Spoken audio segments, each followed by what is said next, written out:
the ultimate fishing authority in the Northeast, the Fisherman Magazine. No guessing, just catching. New Explore Series fish finders keep you locked on fish with unbeatable clarity, best-in-class imaging options, and a stunning ultra-bright HD screen. There's more to explore, only with Humminbird. Number 16, Bobby Clark, Philadelphia Flyers legend, captain of the Broad Street Bullies. And just 16 days from now, Saturday, March 1st, until Outback Stripers open up in the Garden State Winter Flounder 2. Hey, how about that Broad Street bullying there this past Sunday night? Kind of reminded me of the final fight scene in Gladiator when Emperor Commodus, he looks around and he says, "Sword, give me a sword." And Quintus says, "Sheathe your swords." Mahomes out there saying, "Flag, flag, give me a flag." Referee Ron Torbert says, "Sheathe your flags." A very happy Jim Hutchinson with a New Jersey, Delaware Bay edition of the Fisherman Magazine this week. Yes, my Eagles won. Born and raised at the South Jersey shore. Actually born in Summers Point, raised on LBI, so I'm a lifelong Eagles fan. And thrilled by the team's second ever Super Bowl ring. I know my friends who are Giants fans, we go back and forth all the time, but you've got four, so we're only halfway there.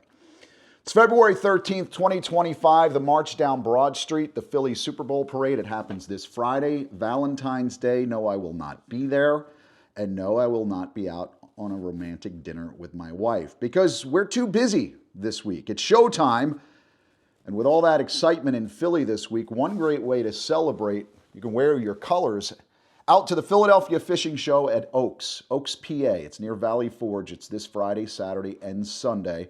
That's where I'll be with my good friend George Schauer, our Pocono Outdoors Guy. Oaks happens to be just on the outskirts of Philly. They call it the Greater Philadelphia Convention Center. They call it the Philadelphia Fishing Show, but it's in the Valley Forge area, right around where General Washington used to do some trout fishing many years ago. Now, we posted earlier this week at thefisherman.com. If you receive our twice weekly e-news updates, look for it. You got it on Tuesday morning, a little after 8 a.m., but it has that event and a couple of others. But we have over 40 seminars slated for the Philadelphia Fishing Show this weekend, too much to include in a single page. So let's break it down by day so you know what all the seminars are throughout the entire weekend in the New Jersey, Pennsylvania region. Friday, doors open at 9 in Oaks. The seminars begin soon after. On the saltwater side, we've got two separate rooms with presentations starting every half hour. Friday is Back Bay Stripers, Outer Banks Tuna, Troll Jig and Pop goes the tuna, Bucktailing Doormat Fluke, targeting New Jersey state record Tog, Jersey Shore Surf Casting, the Manny method of striper fishing, Nantucket Shoals Doormats, Raritan Bay Spring Stripers, and a spotlight on Delaware River Stripers. Saturday, more salt starting at 11 a.m. Jumbo Blackfish, Pot Hopping Mahi, Raritan Bay Stripers, Nantucket Doormats, Canyon Tuna, Delaware Bay Drums, Slow Pitch Jigging for Sea Bass, Chesapeake Stripers, Deep Drop Tilefish, Doormat Fluke again, Outer Banks Offshore Tuna, and a Swordfish. How to, Captain Tom Daffin. Finally, the big room lineup for Sunday starting at 11 a.m. Tilefish, Sheepshead, Jumbo Stripers, Northern Snakeheads, Eric Kerber, Tog, Slow Pitch Jigging, and Doormat Fluke. Now, each day is a little bit different, but there is some overlap subjects and speakers from day to day. That way, if you're going on multiple days, you can figure out how to schedule these and make sure you're getting a fresh seminar every time. Speaking of fresh, we have freshwater workshops scheduled as well, Friday, Saturday, and Sunday. Every day on the hour. Pike, largemouth, smallmouth, shad, walleye, muskie, crappie, forward-facing sonar. What am I missing? Let me know. If you're out in Oaks at the Philadelphia Fishing Show this Friday, Saturday, and Sunday, look for me. Say, hey, you know, I didn't see this. For example, somebody mentioned Delaware River Stripers before. That's why we have Tim Keebler coming in. Same night as Kevin Ingram to talk a little bit about shad. So we try to cover everything. You can get details over at phillyfishingshow.com. And listen for the radio ad this week if you're listening to the WIP breakdown on the birds. That commercial runs during the week. We have our 6th annual Stock Up event on March 2nd from 10 to 2. We have some great deals, raffles, as well as local vendors and pro staff members on site, and a free food truck. Stop on by. The Fisherman is actually running the seminars for 2 separate shows this weekend, not just the one in Oaks, but we'll also be handling the how-to workshops, the seminars in Edison this week. That's the New Jersey Boat Sale and Expo. It's presented by the Marine Trades Association of New Jersey. We set up the show on Wednesday, but we're back in Thursday today. I will give the first seminar of the day, Thursday, February 13th at 2 p.m. That's going to be followed by Aaron Held of Octopus Yachts at 3:30, Trolling Motors. Chuck Manny himself at 5 o'clock on Thursday, Jumbo Striped Bass. This is a special presentation if you want to figure out how to do the Manny method, planer boards and live eels. On Friday, the 14th, Valentine's Day, you've got the Fisherman's own Jenni Ackerman at 2 p.m. with Doormat Fluke, followed by Octopus Head Techie Aaron Held at 3:30. Again, this time it's on modern sonar technology. And a bluefin tuna workshop at 5 p.m. with Captain Mike Century of Anglers of Legends. Now, this weekend lineup is a great one, especially Saturday. Full day of seminars, a lot of them. Captain Brett Taylor of Real Reaction Charters kicks it off Saturday the 15th at noon. That's trolling motor tactics, inshore species. You got the Staten Island Sharpies, Captain Guy Buono of Crunch Sport Fishing, along with Rob Crescito at noon, Raritan Bay Bonanza, followed by Shore Catches Jim Friede, 1:30 p.m. Jersey Shore Bluefin Tuna. The Gamblers, Chris Lito at 3 p.m., pro tips for Fluke, and then the Zagorski boys, Jerry and Joe from njfishing.com, Blackfish Strategy and Tactics at 4 p.m. Let's go over the final Sunday lineup, because this is pretty cool, because I kind of consider this sort of a family day of sorts. Nick Konacheski, Saltwater Underground, 11 a.m., Jersey Shore Exotics. The Fisherman's Jenni Ackerman at noon, Doormat Fluke, and wrapping it all up is a kid that you've seen here, 13-year-old Pedro Ildefonso, a togging sensation from the bulkheads and the canal railing on out to the boats. He's going to be on at 1 p.m. fishing for tog. That's really a cool presentation if you want to get your kids into fishing. And Pedro's a really good tog fisherman, so I can really break that down. It's for all ages. Plus, I know that he's with the Kepti Fishing Tsunami team, so I expect a couple of goodies from Tsunami there as well on Sunday. Again, the New Jersey Boat Sale and Expo is Thursday through Sunday in Edison. Of course, in addition to the seminars, don't forget about the boats. The boats, bargains, and fun are back. The New Jersey Boat Sale and Expo. Hit the water for the best fishing season ever with savings on center consoles and fishing boats for inland and offshore. February 13th through 16th. New Jersey Convention and Expo Center, Edison. JerseyBoatExpo.com. Life is better with a boat. The running around continues this weekend because Jenni Ackerman's going to go from the New Jersey Boat Sale and Expo on Saturday. Then she's going to be over at Surf Day at Brookdale Community College while I'm up in Oaks. That Surf Day presentation on Saturday, that's the big plug show. Some seminars as well presented by the Jersey Shore Surfcasters. But the college is located at 765 Newman Springs Road in Lincroft. The event is open from 8:30 to 4:30. Seminars by Bill Wetzel, Jenni Ackerman, Nick Konacheski, Matt Visser, Frank Gonzalve, and Dave Anderson. Entry is $10, vets $5, and kids 14 and under are admitted free. We've got, if you're not going to one of the shows, if you're not trying your hand at, well, I don't know, maybe white perch, because we do have that. But it's the white perch in the salty creeks in the rivers. We got cod, pollock, and blackfish still on the headboats as well. Running out of Manasquan and Shark River primarily, because most of the other headboats, especially farther south, have pulled for the winter. So you still have some headboat opportunities running out of Brielle and also out of Shark River. You can check with the folks at Fisherman's Den there if you're interested.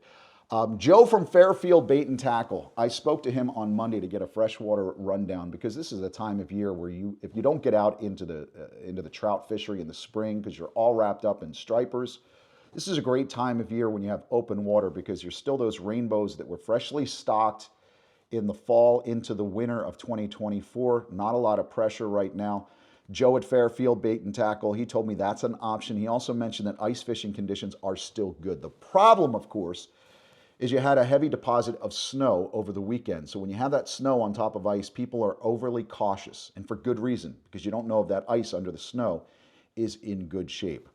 But you want to keep that in mind. Joe, by the way, is going to be out in Oaks this weekend. Joe and the Fairfield crew. That includes Cheryl as well, so you want to check that out. I did join the New Jersey multi-species crew for a podcast this week. Chris and Joe both thought that our ice conditions in New Jersey would last into February. And the long-range forecast going into next week, we're looking at temperatures that are hovering right around single digits again. But again, with ice fishing in the Garden State throughout the Northeast, safety is always the #1 priority. On this week's open boat, Jenni, she got out with Nick Konacheski, did a little ice fishing last week, and she's got the skinny on the thickness of ice and how to stay safe when it comes to ice fishing. The little groundhog dude, Punxsutawney Phil, he did say we have 6 more weeks of winter. However, outside it is 47 and my hibernating koi fish are very active. So if you wanted ice, it could be happening if you look at just the general weatherman, but who knows at this point? Are we gonna listen to Punxsutawney Phil or are we gonna listen to actual science with the weather? That's a little sacrilegious for everyone who loves Groundhog Day, but I just love the movie. Anyway, getting to the point, more cold. The cold fronts are moving in. Like I said, it was warm today, but it's gonna be cold tomorrow. I literally sound like a weatherman, but I'm getting somewhere. Stay with me here. What I'm getting into, last week I went and I filmed an open boat for you guys on the ice. I went ice fishing for the first time since high school. So that was like the first time we had ice in a long time here in this great state of New Jersey, but we had fishable ice and everyone is hoping that the ice continues. So looking into the month of February, if we do have more ice and more opportunity to go ice fishing, I want to go over some safety tips because when you watch the video, you might notice one thing that I do not have that everyone should have. And we'll just start right off the bat with that one thing, corkers. I do not wear my corkers. It's something that I have to break the habit of doing. I always wear boots when I go out on the ice, which was back in high school, the couple of times that I did go, but you're gonna wanna wear spikes. Don't do what I do. I shuffle. I like to slide across the ice, so I'll literally like moonwalk across the ice. But if for safety reasons, if you have to get off the ice quickly without slipping, the spikes are where it's at. But I did wear around my neck this, and it's like a little spikes thing. So you wear it around your neck and it's going to get stuck in my hair right now. So I'm gonna leave it on my neck. And God forbid if the ice breaks and you fall in, you're gonna need something to get yourself out. So you stab this into the ice and you're able to get out because it engages and there's a little spike at the bottom of it. So you can get yourself out of the ice.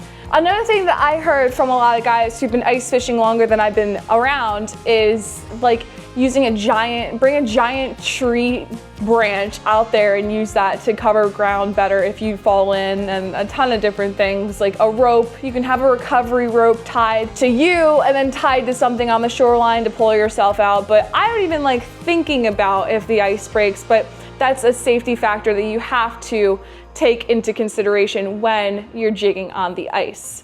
So like I said, the corkers or spikes on your boots, having the spikes thing around your neck, going with a buddy. Always bring either like 1 or 2 other people, and plus you got more tip ups to check anyway. Safety is in numbers when you're on the ice, especially if you're going someplace remote.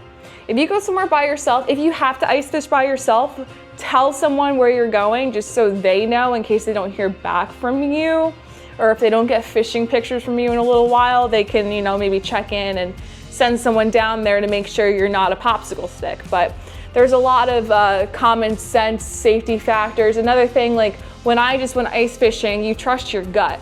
Like I get this feeling when I'm on the ice and when I'm on jetty rocks, the same gut feeling where it's my body like telling my brain to be careful. So it's just common sense, you just be careful. If you don't feel comfortable on the ice, then let your buddy go out there first and see how it goes. So there's a lot of safety factors, but the biggest thing is just to have fun when we do get the good ice. You know, I'm gonna put up a little picture here to show the safety depths. I mean, one thing, I would never drive a vehicle on the ice. I mean, there's a piece we fish, you old Barney guys know about it, the buggy at the bottom of Barnegat that we fish in the springtime. So you know what could happen if you're bringing a vehicle out there, but you just gotta be careful, you know, use your common sense, check the weather, Sometimes if we get rain, that rain can screw up the ice, but you just gotta be careful and just practice safety. And we're gonna cut the safety stuff now and stay tuned for next week's open boat where we go ice fishing. Let's go. I love taking the camera out and taking you guys fishing with me, and we have a very special guest on this episode too. So stay tuned for next week's open boat and pray for more ice. No snow, just more ice. So let's go, guys.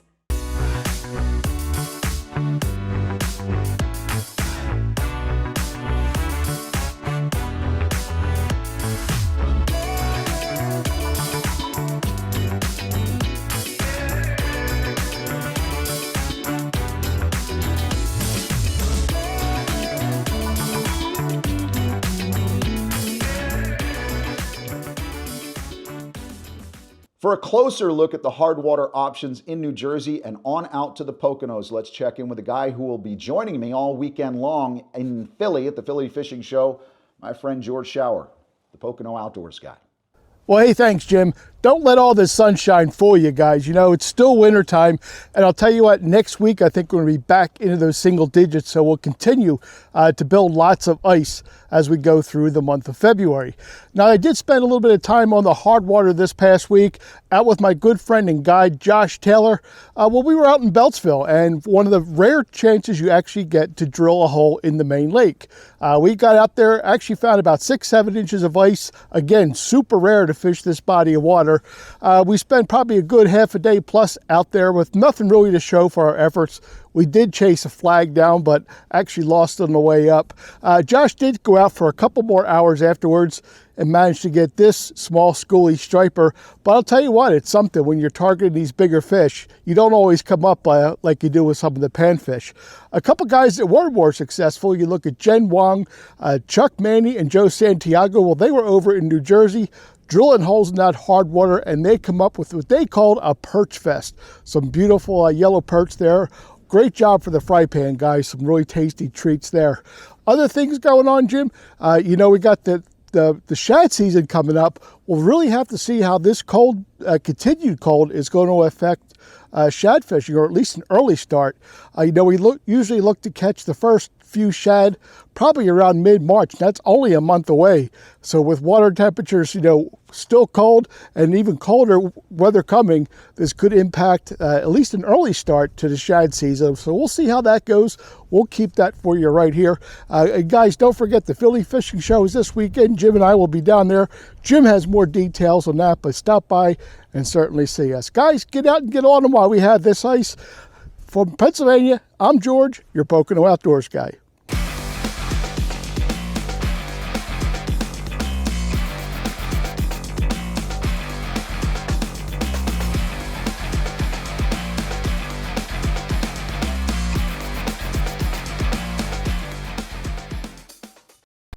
As I mentioned before, temperature is kind of mild considering going into this weekend. But come Monday, it appears we're getting another Arctic blast. And again, temperatures in the teens. They look like they're hovering right around single digits to start another work week. A good time to start thinking about that midwinter getaway of sorts. My father, Hutch Sr., he texts me from his vacation spot in the Florida Keys on a regular basis just to show me what I'm missing.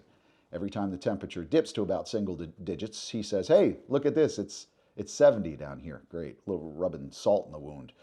Recently, Hutch Sr. hopped aboard the Marathon Lady there in Marathon, Florida Keys. Recognized a hat from home. That's Curtis Sims with a Norma K cap, fishing with wife Lara recently. Now, the Sims are from Milford, New Jersey. They love to fish the rails on home and away trips. I bring that up quite a bit, but if you do find yourself traveling to Florida or Mexico or Texas or Louisiana, wherever you might go, make sure to bring some of those goodies from home.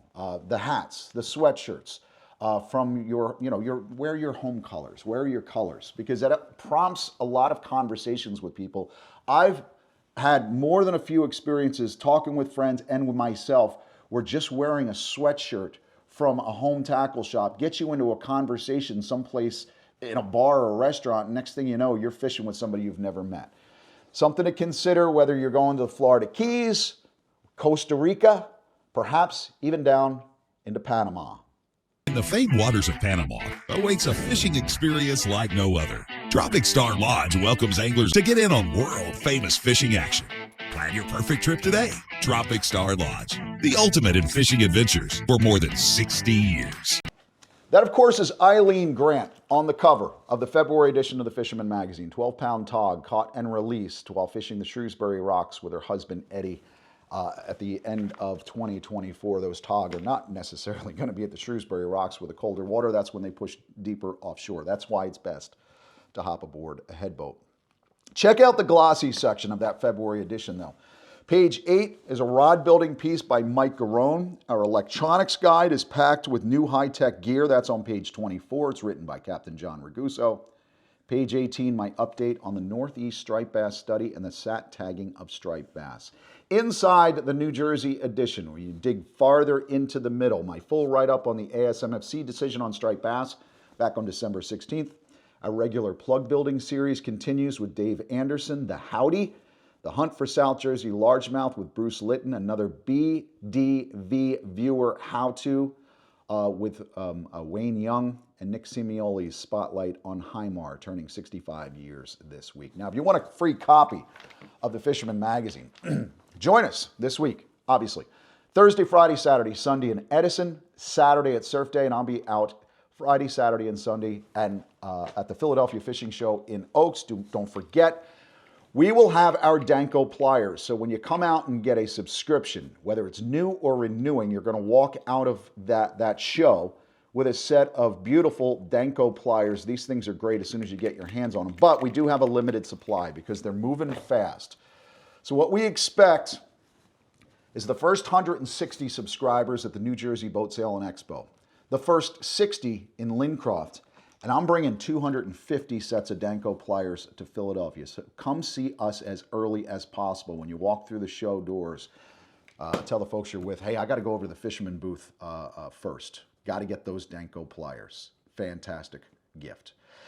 News, briefly. Someone posted on YouTube last week about Elon Musk and his Department of Government Efficiency, DOGE, that task force that's now running around at NOAA Fisheries.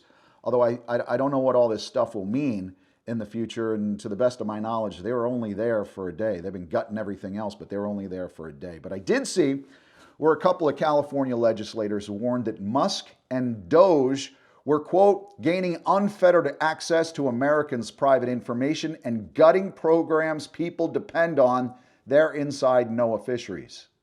Which is funny because when you consider the automated identification system required on boats, AIS, that they monitor the headboat operators using that system, the gutting of access to fisheries like black sea bass that our community depends on every season, it's hard to tell who's right and who's wrong. When I'm stuck in the middle, I'm looking at these extremes going, we are going to have to continue to monitor this.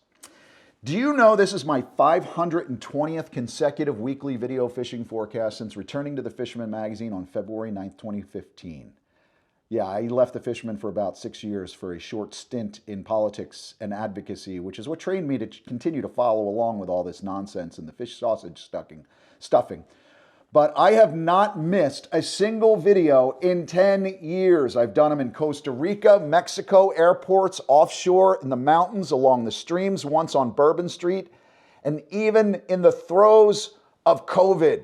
So happy 10th anniversary to me. I'm keeping it short and sweet this week because it is a very busy week, and everything that you need to know fish-wise is in that Fisherman edition, that Fisherman Magazine edition for February. Go get our latest weekly reports, although they're scant. We post them every Monday at thefisherman.com, send you an e-news update. But again, don't forget, 16 days, sweet 16, until the opening of Outback Stripers in the Garden State and Winter Flounder on March 1st. Now, next week, I'll have some information about some meetings and the government pitting the private angler and the for-hire community. The sector separation concept is underway. Buckle up. We'll talk about that next week. Watch those fingers and toes because the fisheries management machine keeps on grinding. See you this weekend in Edison or Oaks, or stop by and see Dave and Jenni at Lincroft. And I'll see you again next week right here at thefisherman.com.